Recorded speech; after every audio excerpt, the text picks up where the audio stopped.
Hi, this is James from Tabletop Gaming Guild, and today we're going to go over the 3 to 5 player game Mistborn House Wars, published by Crafty.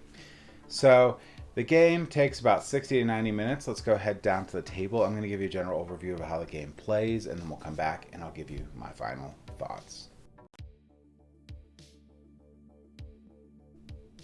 Okay, so this is Mistborn House Wars. And we're going to go over a couple things. This is going to go over what you need to do for setup of the game. It depends on player count, what you're all doing, and I'll explain that. So the first thing you're going to do is you'll get out this cool Lord Ruler miniature. It's going to go in the 0 marker. You're going to get the Steel Inquisitor, and let's just set them over here for right now. This Steel Inquisitor miniature will always be on the first player will have. When they're done with their turn and everything's done, it goes over here and then it goes to the next player. You'll go ahead and shuffle these personality cards, and you'll shuffle the problem cards, but what you're actually going to do is you need to get out what's called the Vin card here. And the game ends of 2 different ways. One is the Vin card ends the game when either it erupts, or it's dealt with. And I'll explain both of those in a minute. But you're going to set, and I'm just going to eyeball it for now. You're going to do 4 piles of cards, and you're going to shuffle Vin into one of them. Now, this part right here, you're going to use to decide the length of the game. If you have Vin as the second deck down, it'll be a short version. If you put her third down, it'll be medium. And if you put her at the bottom deck, it'll be the long version. So we'll go ahead, and that's setting up of your problem deck. The next thing you'll do is you're going to put out, I'll put this upside down. You're going to put out resources, and you'll look in the instruction manual because the amount of resources that you put out for each type will depend on the player count. So the resources in this game are a finite amount. And I'll explain how all those work in a second, but just know that there's only these resources and that's it. And they can actually be less when they get destroyed potentially. So the next thing you're going to do is each player is going to get one of these really cool houses. And each of these houses mark their resources they get every turn. So this one is going to get 3 cards, 3 personality cards, which is really nice. And I think that one is workers and defense, whatever. But you get you get those tokens. And like this one, you'll get 2 food, money, and I think worker, and 2 cards. So, and some of them will also give you the really cool metals that are very valuable in the game. Now, throughout the game, you are playing as a house. So let's say I pick the Steel Ministry because I am evil. And you need to do things with the resources. So I picked the Steel Ministry. I will immediately get these resources here and 1 card. I will then, before the game starts, we're going to put problems equal to the number of players. So if we have 5 players, you're going to flip over these problems. You're going to look at this number right here, and that's the starting location. If you have 3 players, you only play with these top 2 rows. If you have more than that, you play with the bottom row too. And you can see the little icon on there to let you know. So I'm going to go ahead and flip over 5 of these. Now, they will go in the bottommost available slot. And here's the last one, 1. So the first row is pretty darn full. And this problems area is actually one of the biggest portions of the game. This is where the game is played. So everyone got their starting resources, everyone got their stuff. Now you're going to pick a first player. In this case, I'll just say it's me. And at the beginning of your turn, so I'm the first player, I already got my resources, I'm going to get them again. Because at the beginning of your turn, you always get your resources. Now, if there's not enough resources in this pool, you will be taking your choice, the resources you need, and you must do this from other players. Once that's resolved, and that's a big thing to remember too, when this pile starts going down, or there's very few of some of them, you have to take into account other players stealing your resources. Now, if you run out of personality cards, you're simply just going to shuffle the discard pile back in, and you'll get those. You'll also get the Steel Inquisitor, so that will be your first player token. Now, I will mention real quick that this game does come with an awesome rulebook, and it also comes with an awesome read first sheet. Now, this sheet here is really nice just to read out the rules to each player. It's double-sided, so it's really quick to explain the rules and get going. And on here, like here on our turn, we already collect our resources. The next thing is we're going to move all the problems one space. Now, this gets into the big portion of a game. So now what's going to happen is I'm going to pick the order in which these problems move. And you'll be like, oh, okay, well, whatever. However, I'm going to put a couple extra problems out here just to illustrate a point. So let's say it's later on in the game and these are out here. I can pick to say, hey, move this one, and it would go to the lowest available slot first.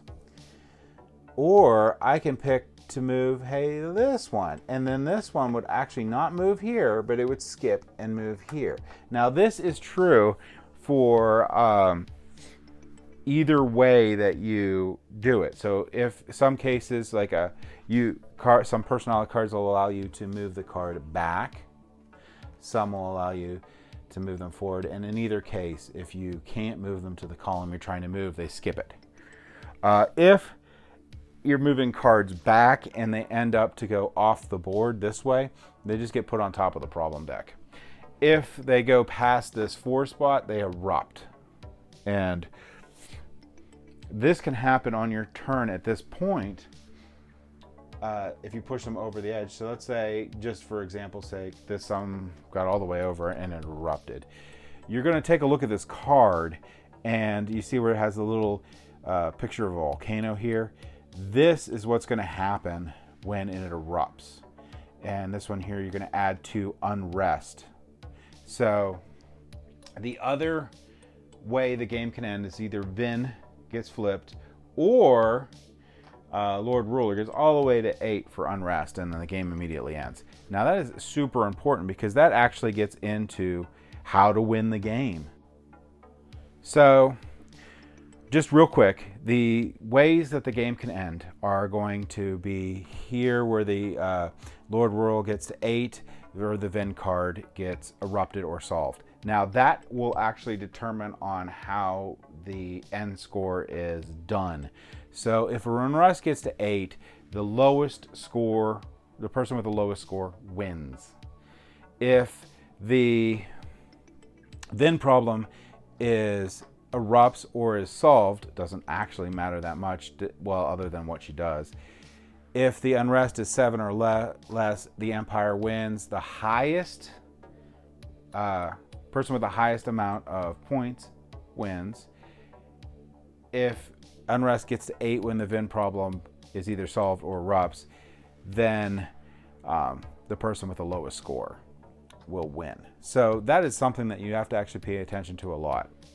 And that's basically eruption and how that works in the game.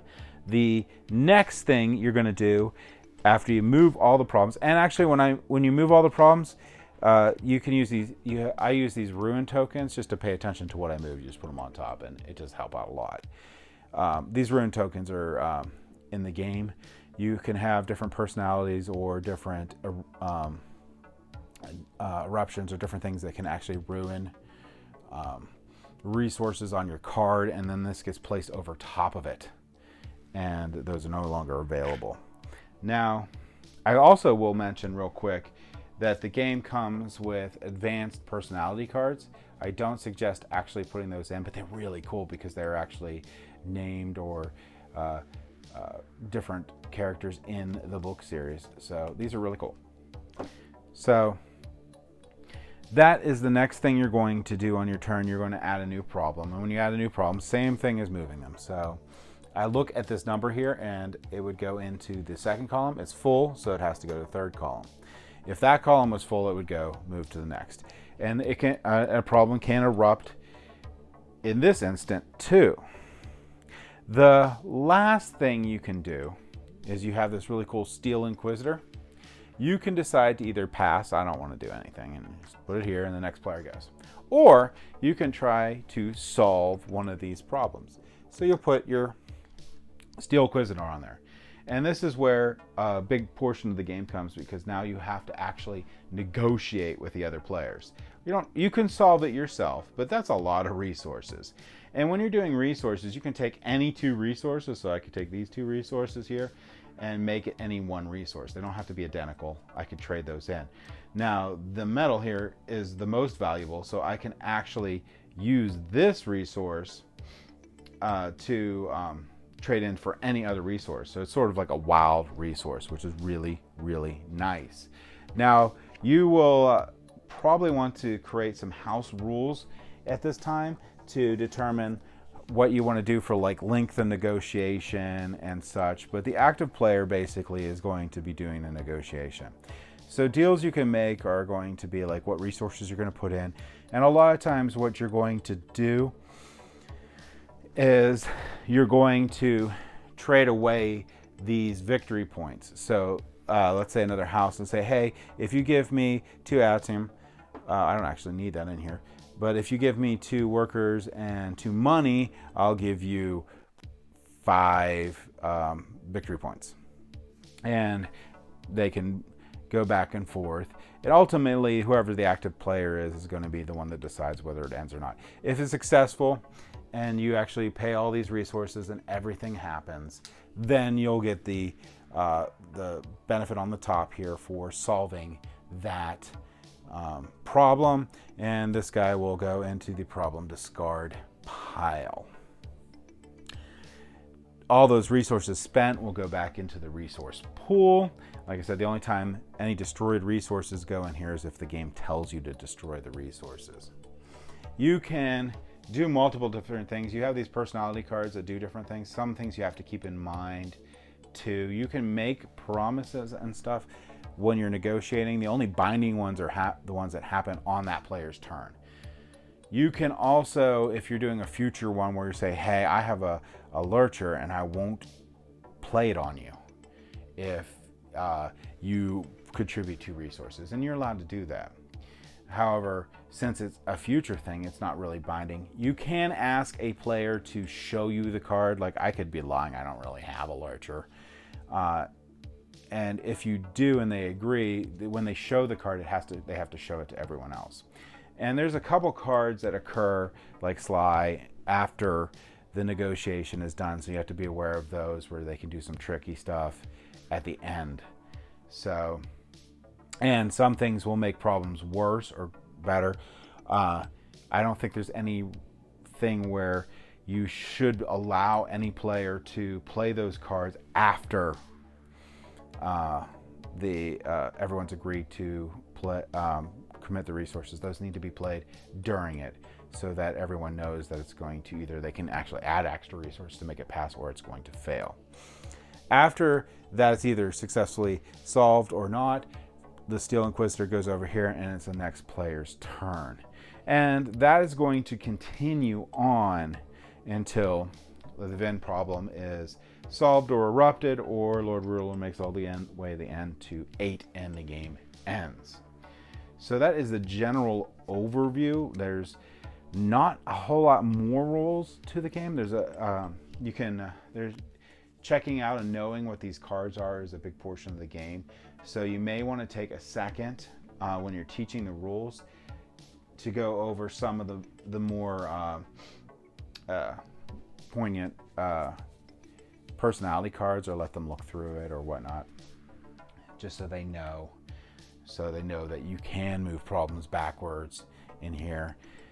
With the Soother, you can affect negotiations with different cards, just so they're aware of it, because this game all is on negotiation based on knowledge or potential. So knowing what these cards are helps out in being able to negotiate, because if you don't know, like, a lurcher exists, you can't use that as leverage during the game.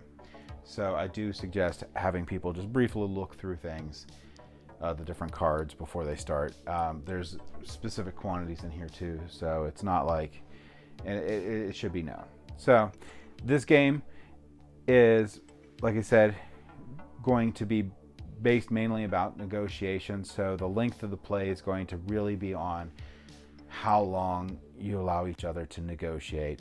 I would suggest to that you make up house rules before the game starts on how long you want to actually allow people to do that. I also suggest that you allow whoever the first player is to set the length if they want to a point and end it quickly. So like I said, that's generally going to be how you play Mistborn House War. Let's go ahead back up to the table here and I'll give you my final thoughts on the game. Okay, so that was Mistborn House Wars. The game has a lot going for it. I really like how you have to work together to try to get rid of some of the problems. It doesn't matter which way you're going to go, whether you want the empire to crash or you want to have it succeed. So, and I also like the differing win victories. So if the empire crashes, you want the least amount of victory points. If the empire succeeds, you want the most. So in essence, the game is 100% a negotiation style game.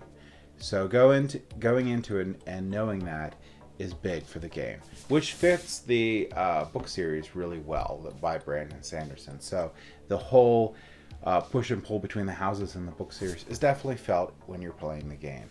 You have to go in understanding that you're going to be dealing with the other players in a negotiation style setting. So that means that you have to be able to be used to doing bribes to have players do this. You have to be able to state why you need to have problems, whether it's true or not. You don't have to actually tell the truth, but why you want to try to get rid of a problem that's creeping up before it erupts. What you're trying to do, you want to maybe keep secret, and there's a lot in the social portion of this game. So if you're comfortable with that, this game, and you like the book series, this game is amazing. It is great. The art on the cards is awesome. It reminds you of the events in the book. You can play through them in your head while you're going along.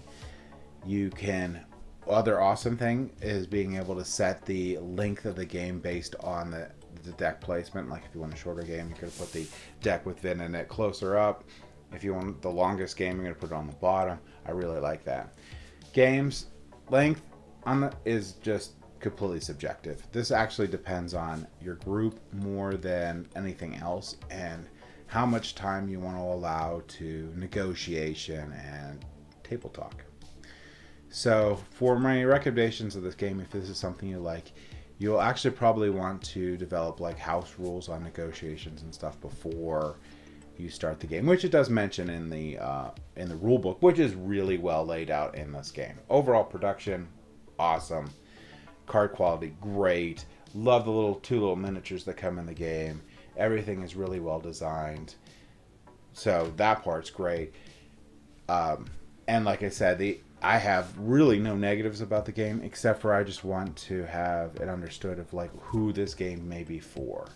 So again, if you don't like negotiation style games and you don't like having to like present cases and negotiate with other players and trade resources and potentially get backstabbed, then this may not be the game for you. But if that is something that interests you, and if you like the Brandon Sanderson series, I highly recommend Mistborn House Wars. So that's my thoughts on the game. Thank you for watching.